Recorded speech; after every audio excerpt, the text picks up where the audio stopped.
पुनर्जन्म,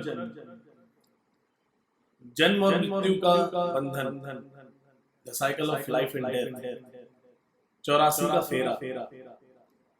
ये कुछ ऐसे कंसेप्ट्स हैं जिन पे पुरातन काल से बड़े बड़े ऋषि मुनियों ने, फिलोसोफर्स ने, शास्त्र ज्ञाताओं ने बहुत ही डीप स्टडी करी है और अनेक प्रकार की टिप्पणियां की हैं।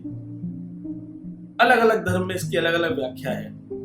कुछ धर्म है जो आत्मा में बिलीव करते हैं और कुछ धर्म है जो आत्मा को नहीं मानते हैं। कुछ धर्म है जिनका मानना ये है कि जब मानव शरीर में शुक्राणु और अंडाणु यानी स्पर्म और ओवम जब इनका कॉम्बिनेशन बनता है तब उस भ्रूण या फीटस की बॉडी के फॉर्मेशन के साथ साथ ही आत्मा का फॉर्मेशन होता है। अर्थात मनुष्य के शरीर की संरचना के साथ ही आत्मा की भी संरचना होती है। और कुछ धर्म ऐसे हैं जैसे कि हिंदुइज्म, जहाँ पे ये माना जाता है कि आत्मा ना ही जन्म ले सकती है और ना ही उसकी मृत्यु हो सकती है। आत्मा अजन्मा है, अमर है, अविनाशी है।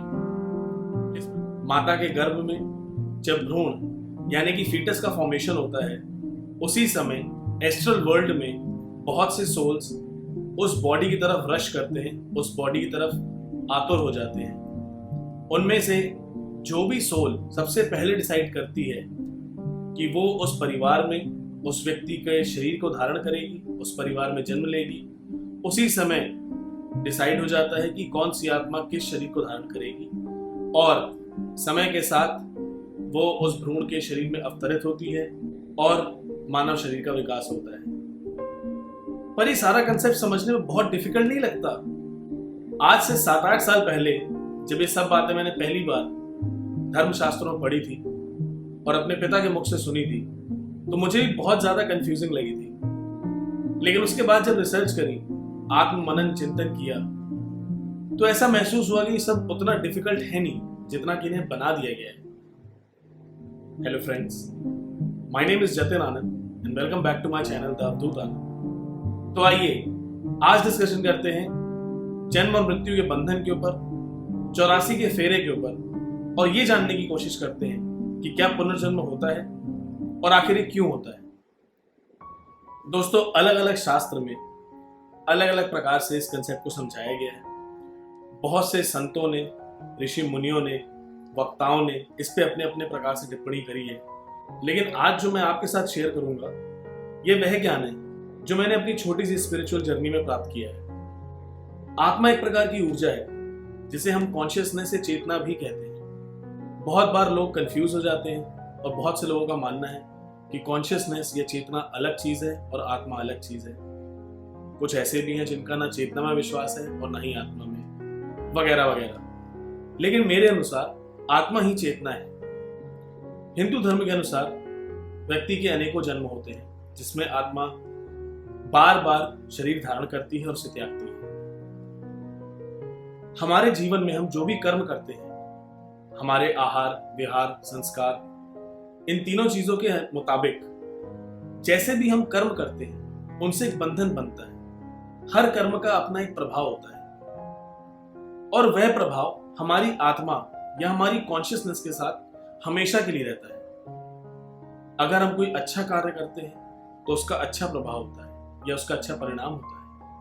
अगर हम कोई बुरा कार्य करते हैं तो उसका नेगेटिव इंपैक्ट होता है। इस प्रभाव या इस इंपैक्ट को हम संचित कर्म कहते हैं या फिर कर्मा बैगेज कहते हैं। और अगर मैं एस्ट्रोलॉजी या न्यूमरोलॉजी की भाषा में कहूं तो उसको कार्मिक डेट भी कहते हैं। और ऐसा माना जाता है कि मृत्यु के पश्चात जब आत्मा दूसरा जन्म लेती है तो दूसरे जन्म में उस आत्मा का जिस शरीर में प्रवेश होता है उसका भाग्य, उसके जीवन के उतार चढ़ाव, ये सब उसके पिछले जन्म के जो संचित कर्म होते हैं एवं उसके नवीन जन्म में, नवीन जीवन में जिस प्रकार कर्म होते हैं उस पर निर्धारित होते हैं। और इसलिए ऐसा माना जाता है कि जब इंसान का जन्म होता है तो उस डेट, टाइम और प्लेस, इन तीनों चीजों के आधार पे यह देखा जाता है कि उस दिन हमारे ब्रह्मांड में प्लेनेटरी पोजीशन कैसी है, यानी कि जो 9 हमारे ग्रह हैं उनकी क्या पोजीशन है,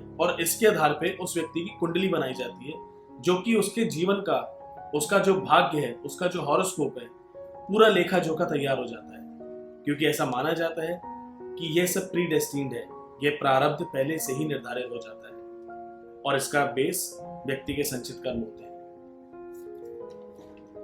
और इस प्रकार व्यक्ति अपने जन्म के पहले ही बहुत से संचित कर्म लेके आता है, कुछ पॉजिटिव, कुछ नेगेटिव। अब एक बच्चा जब मां के गर्भ में होता है, जब भ्रूण अवस्था में होता है, तो उस अवस्था के साथ ही उसके साथ अनेकों बंधन बन जाते हैं। सबसे पहला बंधन होता है उसके मां का मोह का बंधन, the sense of affection, the sense of attachment.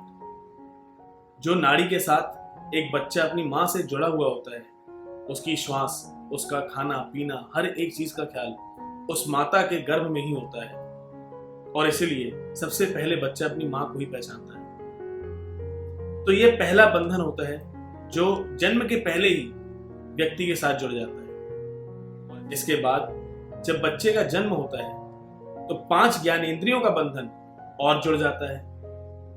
भगवान श्री कृष्ण ने गीता में कहा है कि जो हमारी 5 ज्ञानेंद्रियां हैं, इनके जो विषय हैं, उन विषयों के भोग में मनुष्य ना चाहते हुए भी उलझ के रह जाता है और फंस के रह जाता है, और इस प्रकार उसके कर्म बंधन बढ़ते जाते हैं, जुड़ते जाते हैं और व्यक्ति उलझ के रह जाता है। भगवान श्री कृष्ण दूसरे अध्याय में कहते हैं, ध्यायतो विषयान पुंसः संगस्तेषुपजायते संगात् समजायते कामा कामा क्रोधो विजायते। और यही कारण है कि इस भूलोक को, इस संसार को दुखालय कहा गया है या माया जाल कहा गया है, क्योंकि प्रत्येक व्यक्ति यहाँ पे इन 5 ज्ञानेंद्रियों से घिरा हुआ है। हम इनके भोगों में उलझ के रह जाते हैं और कहीं ना कहीं उनके अधीन हो जाते हैं, उनसे मजबूर हो जाते हैं। और संसार को दुखालय कहने के पीछे सबसे बड़ा कारण यह है कि संसार में प्राप्त होने वाली प्रत्येक वस्तु नश्वर है। जो भी वस्तु हमें प्राप्त हुई है उसका अंत होगा, और जब ऐसा होगा तब वह दुख का कारण बनेगा। अगर आज मैं गाड़ी लेके बहुत खुश हो जाता हूं, अगर मेरी उससे बहुत ज्यादा अटैचमेंट है, तो एक दिन तो आएगा कि जब वो मशीनरी खराब हो जाएगी और या फिर इंसान ही गुजर जाएगा। In either of the cases नाश तो होगा, वो अटैचमेंट आपका हमेशा बना नहीं रह सकता। इसलिए इस दुनिया से मिलने वाली हर चीज जो हमें टेम्पररी खुशी देती है, वो एक दिन तो जरूर खत्म होती है, और इसलिए उससे हमें बहुत बड़ा दुख होता है।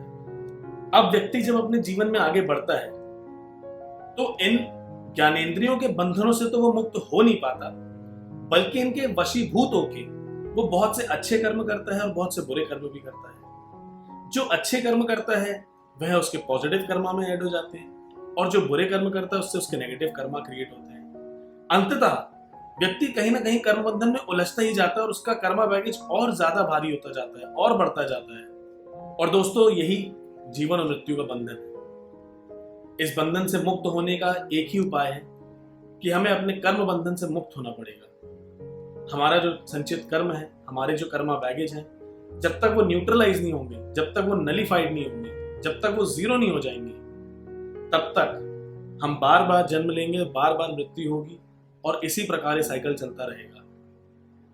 दोस्तों, हर एक जन्म हमारे लिए एक क्लास की तरह होता है। जैसे बच्चा हर क्लास में एक अलग सिलेबस के साथ आगे बढ़ता है, धीरे धीरे उस बच्चे का उस क्लास में प्रमोशन होता है, फर्स्ट से सेकंड, सेकंड से थर्ड, और इस प्रकार धीरे धीरे वह बच्चा कुछ ना कुछ नया सीखते सीखते एक दिन एक पढ़ा लिखा व्यक्ति बन जाता है, जब उसको संसार में ज्ञान होता है कि किस प्रकार जीवन यापन करना है। उसी प्रकार ये जन्म और मृत्यु का खेल भी है। प्रत्येक जन्म मनुष्य का जब होता है तो वो इस उद्देश्य से होता है कि इस जन्म में व्यक्ति अपने संचित कर्मों को खत्म करेगा और अपने कर्म बंधन से मुक्त होकर इस जीवन और मृत्यु के बंधन से हमेशा के लिए मुक्त होकर परम मोक्ष को प्राप्त करेगा। किंतु होता इसके विपरीत है। हमारे जन्म के पहले ही इतने बंधन जुड़े होते हैं और जन्म के बाद भी बंधन बढ़ते जाते हैं, परेशानियां बढ़ती जाती हैं और व्यक्ति उलझ के रह जाता है। और इसीलिए अध्यात्म को कठिन मार्ग माना गया है। बहुत से लोग इसे दो धारी तलवार भी कहते हैं। अगर इस बंधन से हमें मुक्त होना है तो हमें अपने संचित कर्मों को क्षीण करना होगा, हमें अपनी चेतना को उसके स्वाभाविक रूप में पहचानना होगा। और उस स्वाभाविक रूप के साथ ही हमें जीवन यापन करना होगा, जिससे हमारे जीवन में किसी प्रकार का कोई भी कर्म बंधन ना रह जाए। जब हम भाव शून्यता की अवस्था पे पहुंच जाएंगे, तब हमारे सारे संचित कर्म क्षीण हो जाएंगे या भस्म हो जाएंगे। हर जन्म हमें कुछ ना कुछ सिखाना चाहता है और इसलिए हमें परेशानियां होती हैं। जिंदगी में उतार चढ़ाव ये सब व्यक्ति को सिर्फ सिखाने के लिए आते हैं कि अगर हम इनसे सीख जाएंगे, अगर हम अपनी जिंदगी की परेशानियों को स्वीकार कर लेंगे और अपने सत्य को, अपनी चेतना को, अपनी आत्मा के स्वभाव को पहचानने का प्रयास करेंगे, तो हमारा कर्म बंधन नहीं बंधेगा। किंतु हम करते क्या हैं? हम इन परेशानियों को ठीक करने में लग जाते हैं। हम कभी ये उपाय करते हैं तो कभी वो उपाय करते हैं। अगर सही तरीके से काम ना बने तो हम कुछ गलत तरीके अपनाते हैं। कई बार इलीगल काम भी करते हैं, बहुत से झूठ बोलते हैं, लोगों को धोखा देते हैं और अपने इस जन्म को सुधारने के लिए हम अपने अनेकों जन्मों की यात्रा को और खराब करते जाते हैं। दोस्तों, जन्म और मृत्यु का बंधन कुछ इस प्रकार है जैसे कि हमारे आम जीवन में हमारे स्कूल्स में होता आया है। जब तक हम अपनी एक क्लास के सिलेबस को कंप्लीटली अंडरस्टैंड करके उस टेस्ट को पास नहीं कर लेते, तब तक क्या हम प्रमोट होकर दूसरी क्लास में जा सकते हैं?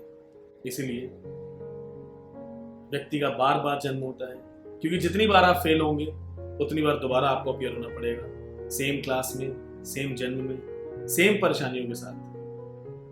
क्योंकि इन हर्डल्स में जितने रिस्ट्रिक्शंस होंगे उतनी बार ये दोबारा रिपीट होंगे और ज्यादा इंटेंसिटी के साथ आएंगे और परेशानियां और ज्यादा गंभीर होती जाएंगी। मनुष्य के जीवन में प्रत्येक बंधन 3 चीजों से बनते हैं: हमारा मन यानी हमारे थॉट्स, ख्याल, हमारी बुद्धि यानी हमारा ज्ञान, और हमारा शरीर।